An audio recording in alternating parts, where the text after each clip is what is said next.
मौनी अमावस्या पर्वावर पैठणच्या पवित्र गोदावरी नदीत लाखो भाविकांनी श्रद्धेची डुबकी मारून गोदा स्नान केलंय। प्रयागराज येथील महाकुंभ मेळाव्याला जाता न आलेल्या भाविकांनी गोदा स्नानासाठी बुधवारी पहाटेपासून नाथ समाधी मंदिराच्या पाठीमागे गोदावरी नदीपात्रात मोठी गर्दी केली होती।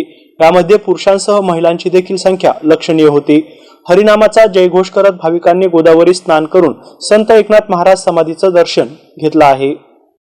त्रेतायुगापासून पैठणची गोदावरी ही हृदयस्थान तथा मुखस्थान म्हणून परिचित आहे। भगवान विष्णू, भगवान ब्रह्मदेव, भगवान प्रभू रामचंद्र, भगवान कृष्णराय यांसह आदी देवदेवतांनी भारत खंडातील दक्षिणेतील पैठणच्या गोदावरी तीरात स्नान करून आनंद उत्सव साजरा केला असल्याचा इतिहास सांगितला जातोय। त्यामुळे पैठणच्या गोदावरीचे आगळे वेगळे महत्त्व आहे। अनादी कालापासून रूढी परंपरा, प्रथा आणि चालीरीतीनुसार कुंभ पर्वावर पैठणच्या गोदावरीवर स्नान करण्यासाठी भाविक येत असतात।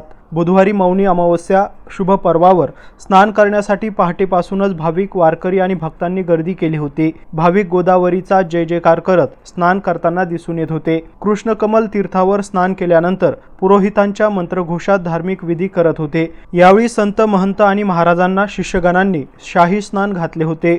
यावेळी हजारो भाविकांनी स्नान केले। पैठण नगर परिषदेचे अग्निशमन दल बचाव पथक यावेळी तैनात करण्यात आलं होतं। सध्या प्रयागराज येथे कुंभ पर्वानिमित्ताने भाविक वर्ग स्नानासाठी जातात, परंतु जे भाविक येथे स्नानासाठी जाऊ शकत नाही ते भाविक पैठणच्या गोदावरी स्नानासाठी येत होते। पोलीस निरीक्षक संजय देशमुख यांच्या मार्गदर्शनाखाली गोदावरी नदी पात्रालगत मोठा पोलीस बंदोबस्त तैनात करण्यात आला होता।